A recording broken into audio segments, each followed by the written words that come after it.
বিসমিল্লাহির রহমানির রহিম। প্রিয় শিক্ষার্থী ও সম্মানিত অভিভাবকবৃন্দ, আসসালামু আলাইকুম। আমি মোহাম্মদ মুজাফর হোসেন ভূঁইয়া, সহকারী শিক্ষক, কাশপুর ওমর আলী উচ্চ বিদ্যালয়, কাশপুর, সোনারগাঁ, নারায়ণগঞ্জ। কাশপুর ওমর আলী উচ্চ বিদ্যালয়ের অনলাইন ক্লাসে তোমাদেরকে জানাচ্ছি স্বাগতম। আজ আমি অষ্টম শ্রেণীর বিজ্ঞান বিষয়ের সপ্তম অধ্যায় নিয়ে আলোচনা করব। প্রিয় শিক্ষার্থী, আমরা যে পৃষ্ঠে অবস্থান করছি, গাছপালা যে পৃষ্ঠে অবস্থান করছে, বড় বড় অট্টালিকা, বিল্ডিং, দালান এগুলো যে পৃষ্ঠে অবস্থান করছে, সেই পৃষ্ঠটার নাম কি? তোমরা নিচে অবগত আছো। আমি সেই পৃষ্ঠটা তোমাদের কাছে জানতে চাই। সে তো নিশ্চয়ই তোমরা এতক্ষণ বুঝতে পেরেছ যে আমি কী নিয়ে আলোচনা করব। সেই পৃষ্ঠটার নাম হলো পৃথিবী। তো একটু আগে বলেছিলাম যে পৃথিবী, তা আজকে পৃথিবী নিয়ে তোমরা বুঝতে পেরেছ। আর পৃথিবীর মধ্যে যে গাছপালার কথা বলেছিলাম, যে গাছপালা আছে, তো গাছপালার মধ্যে যে গাছের মধ্যে ফল হয়, সে ফলটা যে মাটিতে পড়ে, কেন পড়ে? নিশ্চয় তোমরা তাহলে বুঝতে পেরেছ। এখানে পৃথিবী তার কেন্দ্রের দিকে টানে, ফলটাকে টানে, তাই ফলটা মাটিতে পড়ে। তাহলে এটার নাম হলো অভিকর্ষ। বুঝতে পেরেছ? তাহলে আজকে আমার পাঠের শিরোনাম হলো পৃথিবী ও মহাকর্ষ, অভিকর্ষ।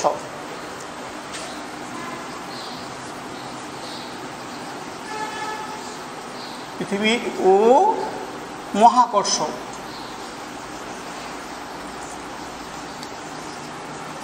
এই হলো আজকে আমার পাঠের শিরোনাম, পৃথিবী ও মহাকর্ষ। তো আজকে আমরা মূল পড়ায় চলে যাই। এবারে যেহেতু আমার পাঠের শিরোনাম ছিল পৃথিবী ও মহাকর্ষ, তো আমাকে মহাকর্ষ সম্পর্কিত অবগত থাকতে হবে। মহাকর্ষটা কি? পৃথিবী আমরা সবাই অবস্থান করছি, আমি, তুমি, আমরা, গাছপালা, আল্লাহর সৃষ্টি সব কিছু পৃথিবীর মধ্যে অবস্থান করছে। তো পৃথিবীর মধ্যে যদি কোনো বস্তু পৃথিবীর মধ্যে কোনো বস্তু যদি একে অপরকে আকর্ষণ করে, সে আমার হাতে দুটা ডাস্টার আছে, এটা কিন্তু পৃথিবীর মধ্যে অবস্থান। একটা ভর, এখানে একটা ভর, দুইটা ভর ধরি। আমার ডান হাতের ভরটা M1 আর বাম হাতের ভরটা M2। তো এই দুইটা বস্তু, এটা কিন্তু পৃথিবী একটাও পৃথিবী না, দুইটা বস্তু বলেছি। দুইটা বস্তু যদি একে অপরকে আকর্ষণ করে, সেটার নাম হলো মহাকর্ষণ। যদি এখানে পৃথিবী ডিনোট করা হতো, একটা পৃথিবী যদি হতো, সে এই যে ডাস্টার আমি যেখানে দাঁড়িয়ে আছে, সেটা পৃথিবী। পৃথিবী যদি এই ডাস্টারটিকে তার নিজের কেন্দ্রের দিকে টানে বা আকর্ষণ করে, তাহলে সেটা নাম অভিকর্ষ। আমি এটা পরে আসি অভিকর্ষ নিয়ে, আমি আগে আসি মহাকর্ষ নিয়ে। আমি আবার বলছি, মহাকর্ষ হলো পৃথিবীর মধ্যে, অর্থাৎ পৃথিবী ছাড়া পৃথিবীর মধ্যে দুটি বস্তু যদি একে অপরের দিকে একে অপরকে আকর্ষণ করে, তাহলে এটা হলো মহাকর্ষ। তো এখন দুইটা বস্তুর মধ্যে কে কাকে আকর্ষণ করবে, কে কাকে বেশি আকর্ষণ করবে? যার ভর বেশি, যার আয়তন বেশি, সেই বস্তুটা কম ভরকে বেশি আকর্ষণ করবে। আমি আবার বলছি, যেটা ভর বেশি সেটা কম ভরকে বেশি আকর্ষণ করবে, আর যেটা ভর কম সেটা বেশি ভরকে কম আকর্ষণ করবে। আরেকটা আছে, আকর্ষণ বেশি করবে কম ভর, ডিস্টেন্সের উপর, দূরত্বের উপর। দূরত্ব যত বেশি হবে কম আকর্ষণ করবে, আর দূরত্ব যত কাছাকাছি হবে তত বেশি আকর্ষণ করবে। আমি হোয়াইট বোর্ডে তোমাদেরকে ইন ডিটেলস আলোচনা করছি। আমি এখানে মহাকর্ষ নিয়ে আমি একটু কথা বলছি। আমি মহাকর্ষ কথা বলছি যে মহাকর্ষটা হলো যে পৃথিবীর মধ্যে দুটি বস্তু যদি একে অপরকে আকর্ষণ করে, তাকে বলে মহাকর্ষ। ধরো এটি M1 ভরে, তখন আমি ডাস্টার দিয়ে বুঝিয়েছিলাম, M1 ভরের বস্তু আর M2 ভরের বস্তু যদি একে অপরকে আকর্ষণ করে, এই যে আকর্ষণ বল F, F বলে আকর্ষণ করে, দ্যাট মিনস মহাকর্ষ। এটা কিন্তু পৃথিবী না, এটা একটা বস্তু, পৃথিবীর মধ্যে একটা বস্তু, পৃথিবীর মধ্যে আরেকটা বস্তু। তা আমি মহাকর্ষ নিয়ে তোমাদেরকে পড়ালাম। এবার আসো মহাকর্ষ সূত্র। এটা মহাকর্ষ নিয়ে আমার পড়ানো শেষ। এবার আসো মহাকর্ষ সূত্র। মহাকর্ষ সূত্রটাকে আমি সূত্র প্রথম না বলে আমি তোমাদেরকে চিত্র আকারে আগে দেখাতে চাই, তাহলে তোমরা খুব সহজেই সূত্রটাকে আত্মস্থ করতে পারবে। আসো যে আমি দুইটা বস্তু নিলাম, একটু আগে বলছি এখানে একটা কেন্দ্র। এই বস্তুটাকে আমি গোল অর্থাৎ বৃত্তাকার ধরার কারণ হয়েছে এটাকে আমি বস্তুটাকে এরকম নিতে পারতাম বা এরকম নিতে পারতাম, কিন্তু এরকম না নিয়ে একটা গোল নিয়েছি। কেন? এটা একটা রিজন আছে, যে এটা একটা ভর কেন্দ্র আছে। এই ভর কেন্দ্র বস্তুটার পুরা ওজনটাকে নির্দেশ করে। এই কেন্দ্রটা এই পুরা বস্তুটার সবটুকু বস্তুর ওজন নির্দেশ করে। এই জন্য বস্তুটাকে সুবিধার্থে আমরা বৃত্তাকার হিসাবে ডিনোট করেছে। ধরো এম ভরের বস্তু, এই বস্তুটা M1 ভরের বস্তু, পাশাপাশি দেওয়া আছে M2 ভরের বস্তু, M2 ভরের বস্তু। তো এখানে এই দুটা বস্তু কিন্তু এখান থেকে এই পৃষ্ঠ থেকে কিন্তু আকর্ষণ করবে না, এই পৃষ্ঠ থেকে আকর্ষণ করবে না। কোত্থেকে আকর্ষণ করবে? সেন্টার থেকে আকর্ষণ করবে। আমি আগেই বলেছি যে সেন্টার, এই পৃষ্ঠ, এই সেন্টারটাকে ডিনোট করা হয়েছে, এই সেন্টারটাকে ডিনোট করা হয়েছে যে আমরা এটা পুরো ওজনটাকে নির্দেশ করে বিধায়। তা আমরা কোত্থেকে আকর্ষণটা নিব? আমরা আকর্ষণ নিব সেন্টার থেকে। আসো আমরা সেন্টার থেকে নেই, আর কেন্দ্র থেকে নিলাম। এই কেন্দ্র, এই সংযোজক সরলরেখা F বল, তাহলে একটা অপরকে আকর্ষণ করছে। তো এখানে যেহেতু M1 ভর আছে, M2 ভর আছে, আর নিশ্চয়ই ডিস্টেন্স আছে একটা, তাহলে এই ডিস্টেন্সটা হবে, এই ডিস্টেন্স ঠিক এই থেকে হবে, এখান থেকে ডিস্টেন্সটা হবে না, এই সেন্টার বরাবর থেকে হবে। এই সেন্টার বরাবর থেকে ডিস্টেন্স হলো, আবার এখানে সেন্টার বরাবর থেকে ডিস্টেন্সটা হলো। তো ফিজিক্সের ভাষায় ডিস্টেন্সকে বা দূরত্বকে ডি দ্বারা ডিনোট করে, ডি, তাহলে ডি দ্বারা ডিনোট করলাম। তাহলে হলো, তো মহাকর্ষ সূত্রটা হলো এই মহাকর্ষ সূত্র, যে একে অপরকে আকর্ষণ করে। এফ দিলাম কেন? ফোর্স মানে বল, তাই আমি এফ দ্বারা ডিনোট করলাম। আর ডিস্টেন্স কি? D for distance, D for distance আমি আবার এখানে লিখে দিচ্ছি একটু, ফোর্স, FORC ফোর্স, তাই এফ দ্বারা ডিনোট করলাম।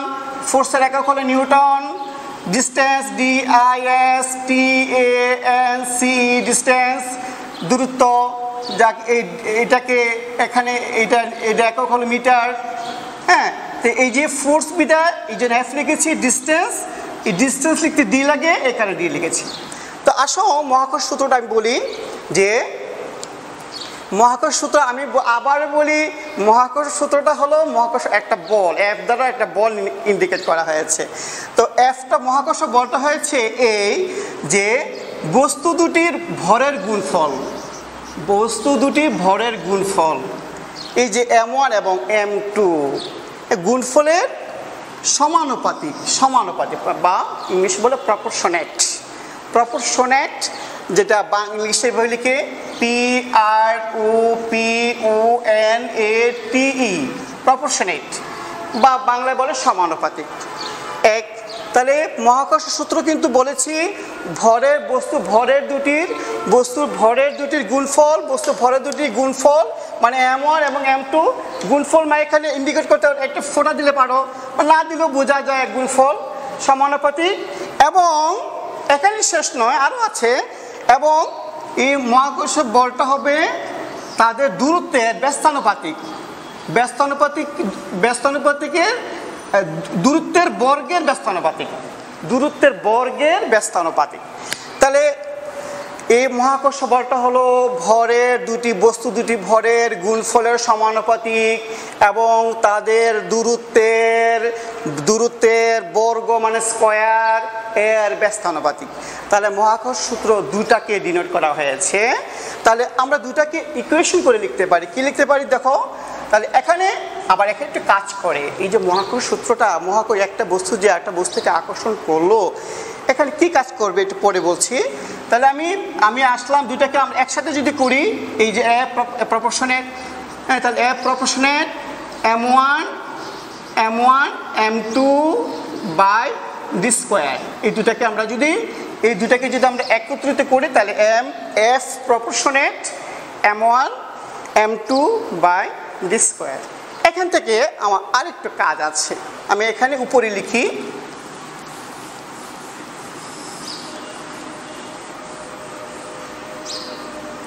এই যে F প্রপোর্শনেট M1 M2, এখানে আমি এটাকে এই লাইন থেকে আমি উপরে চলে যাই, বা F ইকুয়াল টু জি, এই যে প্রপোর্শনেটকে ওঠানোর পরে একটা ধ্রুবক লাগাইতে হয় জি দ্বারা, এই জিটা লাগাইলাম কেন?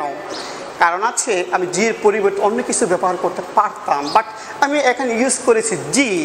তাহলে জি প্রপোর্শনের পরিবর্তে instead of proportionate we can write G. তাহলে M1 M2 by D square. এখানে জিটা কারণ হয়েছে যে জিটা হলো মহাকর্ষ, হলো গ্রেভিটেশন লিখতে জি আর এ VITA gravitation TI1 for we can write here G gravitation কারণে যাকে বলে মহাকর্ষীয় ধ্রুবক। এই মহাকর্ষীয় ধ্রুবকের একটা মান আছে যেটা হলো G ইকুয়াল টু হলো 6.673 into 10 inverse 11 newton metre square KG inverse 2। দেখো তো আমি বলেছি মহাকর্ষ কিন্তু পৃথিবীর সাথে সম্পৃক্ত নয়, পৃথিবীর মধ্যে দুটি বস্তুকে একে অপরকে আকর্ষণ করে। ধরো একটা বস্তু, এখানে একটা বস্তু আছে, ধরো একটা বই, এখানে একটা বস্তু, আর এখানে ধরো ডাস্টার। এই ডাস্টার এই বই একে অপরকে আকর্ষণ করে, বাট কিন্তু কখনো ওরা মিলিত হয় না। কেন মিলিত হয় না? আকর্ষণ করার সূত্র মিলিত হচ্ছে না। এর কারণটা হলো, এর রিজনটা হলো ইনভার্স 11 মানটা ন্যূনতম নেগেটিভের দিকে। অর্থাৎ দ্যাট ইজ, আমি বলতে চাচ্ছি যে প্রিয় শিক্ষার্থী, এখন তোমাদের সাথে আলোচনা করবো অভিকর্ষ নিয়ে। অভিকর্ষ লিখে নিচ্ছে এখানে অভিকর্ষ।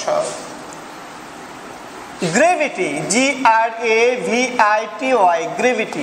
অভিকর্ষ আগে বলেছি যে অভিকর্ষটা হলো এখানে পৃথিবী যদি কোনো বস্তুকে তার নিজের কেন্দ্রের দিকে আকর্ষণ করে তাকে বলা হয় অভিকর্ষ।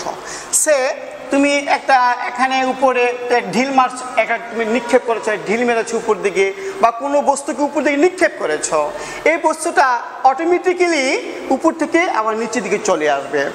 এই যে পৃথিবী তার নিজের কেন্দ্রের দিকে টানলো বা আকর্ষণ করলো একে বলা অভিকর্ষ।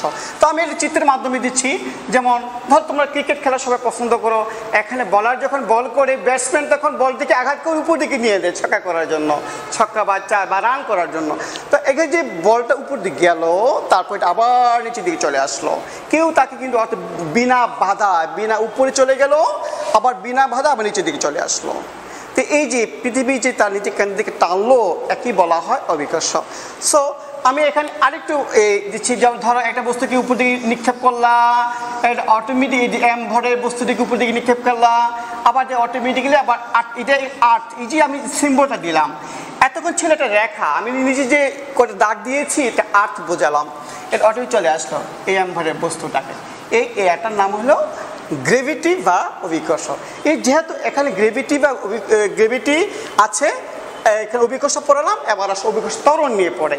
কেন আসলো? অভিকর্ষ ত্বরণ নিয়ে পড়াতে গেলেই তখন তোমার চলে আসবে অভিকর্ষ ত্বরণ, অভিকর্ষজ ত্বরণ।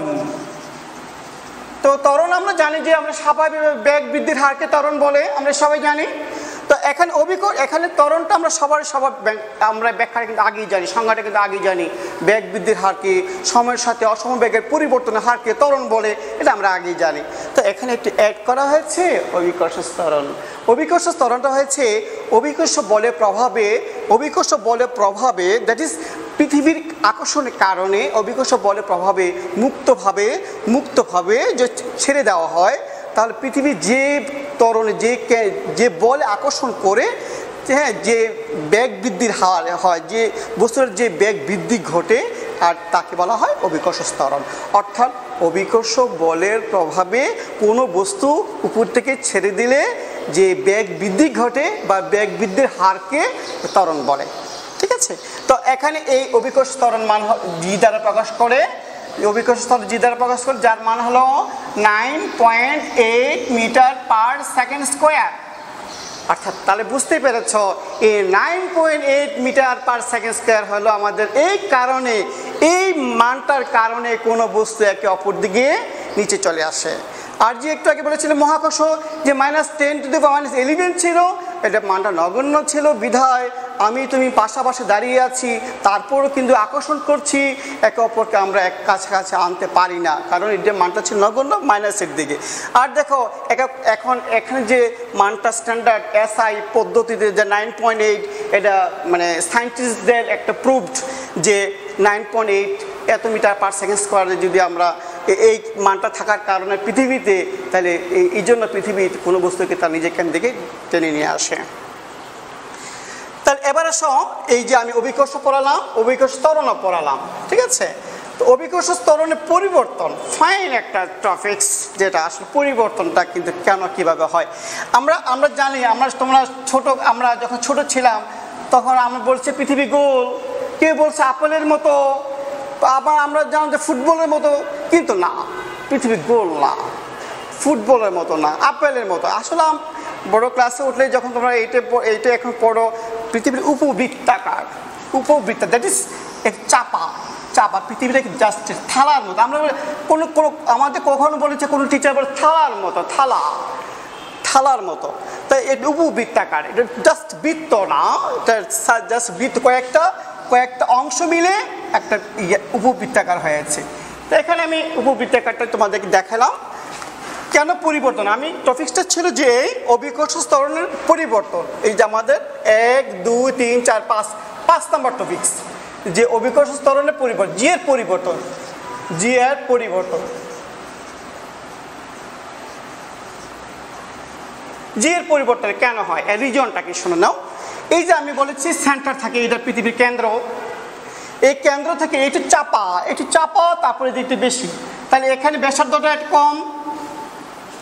এই কেন্দ্র থেকে এখানে ব্যাসার্ধ আমরা R দ্বারা ডিনোট করতে পারি, অথবা D দ্বারা ডিনোট করতে পারি। ধরলাম আমি D দ্বারা ডিনোট করলাম বা R দ্বারা ডিনোট করলাম, এটা ব্যাসার্ধ ধরলাম R।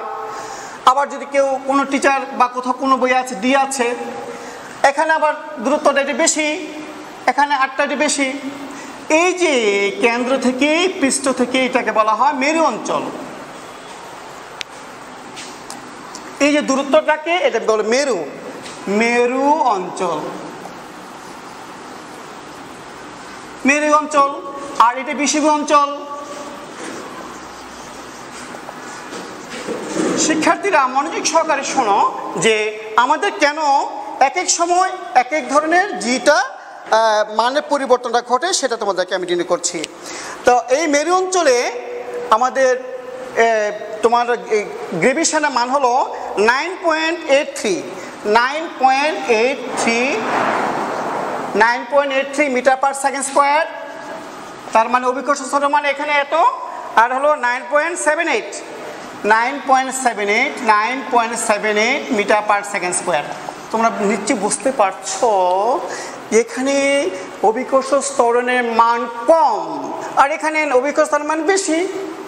তো কত বেশি দেখো, মেরু থেকে এখানে ডিপার 0.5, তাহলে এখান থেকে 0.5-এর যদি তারতম্য ঘটে, তাহলে জি এর মানটা তারতম্য ঘটবে। আর এই মাঝখানে আছে ক্রান্তীয় অঞ্চল, এটা ক্রান্তীয়। প্রিয় শিক্ষার্থীরা, আমি কথাটা আবার রিপিট করি। আমি আগে বলেছি পৃথিবীটা একটা উপবৃত্তাকার। এখানে মেরু অঞ্চল দেখালাম, বোর্ডে মেরু অঞ্চল দেখালাম,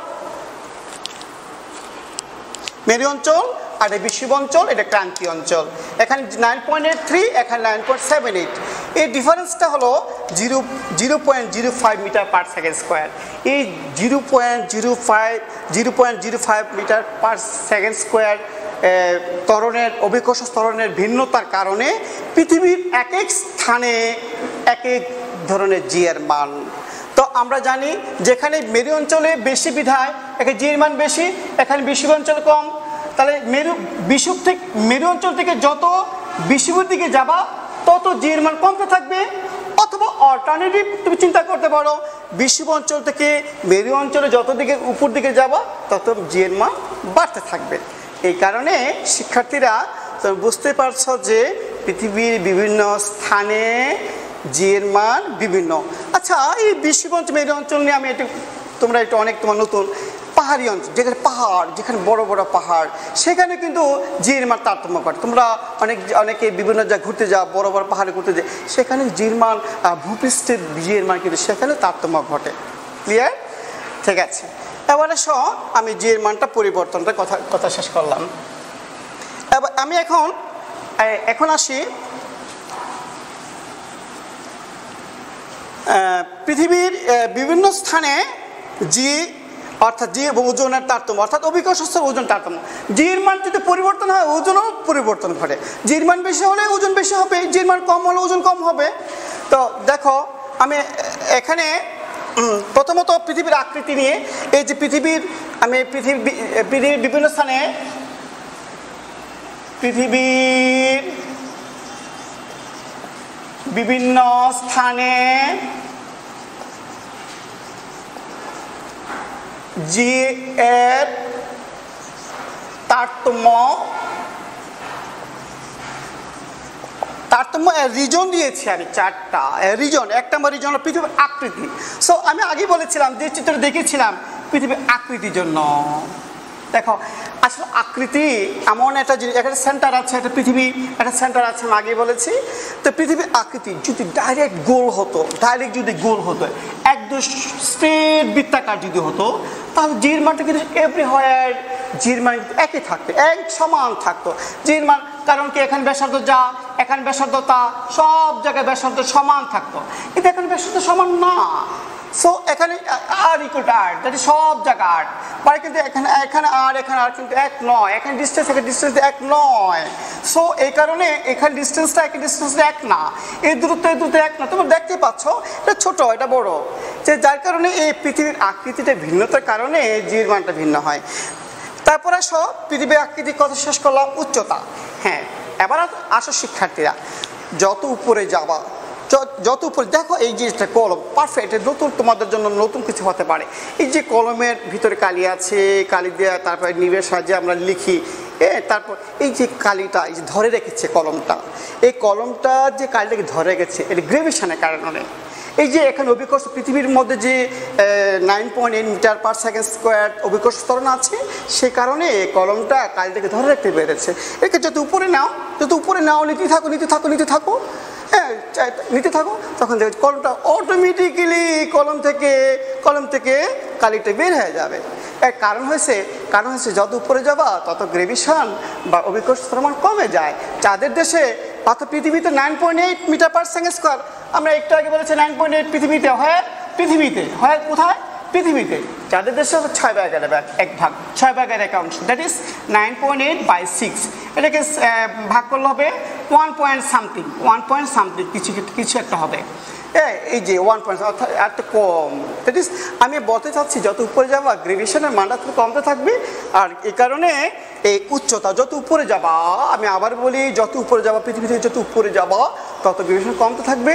আবার ভূপৃষ্ঠ থেকে যত নিচে যাবা, যত গভীরে যাবা, তাও গ্রেভিশন মান কমতে থাকবে। তার মানে সবচেয়ে বেশি হলো গ্রেভিশনের মান, দ্যাট ইজ 9.8 মানটা ভূপৃষ্ঠে থাকে সঠিক। আর যত উপরে যাবো তত কমতে থাকবে, আবার ভূপৃষ্ঠে যত নিচে যাবো অর্থাৎ অভ্যন্তরে যাওয়া তত কমতে থাকবে। তাহলে স্ট্যান্ডার্ডটা কোথায় বেশি? সবচেয়ে স্ট্যান্ডার্ডটা হলো ভূপৃষ্ঠে। ঠিক আছে, আমি এখন পৃথিবীর উচ্চতা বললাম, এক উচ্চতার কারণে এবং অভ্যন্তর অর্থাৎ ভূপৃষ্ঠ থেকে অভ্যন্তরের কারণে জির মানটা কমে যায়। এবার আসে আগ্নেয় গতির কারণে।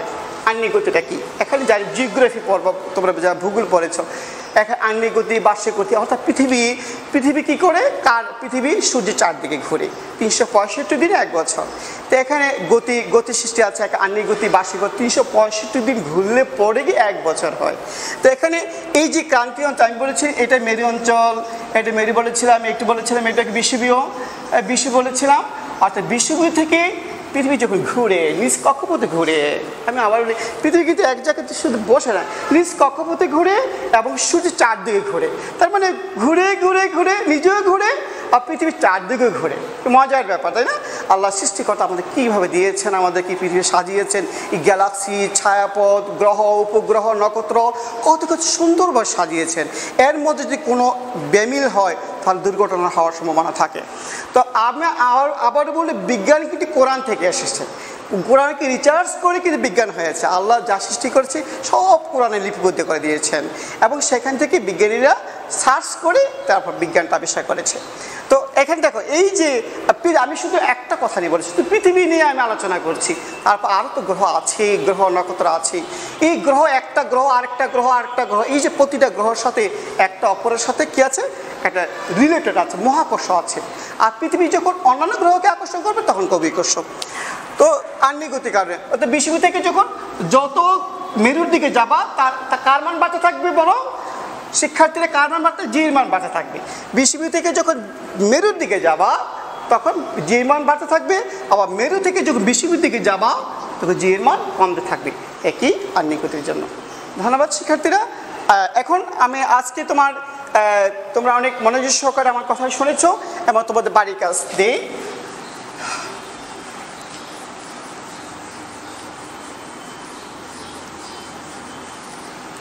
বাড়ির কাজটা হলো যে তোমাদের এখানে ভর ওজন 1 নম্বর হলো বাড়ির কাজ লিখে নেই।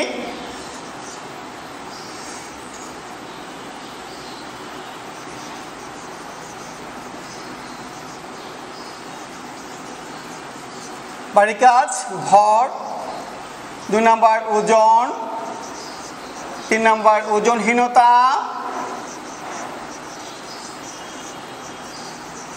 4 নম্বর হলো ভর ওজনের সম্পর্ক, ভর ও ওজনের সম্পর্ক।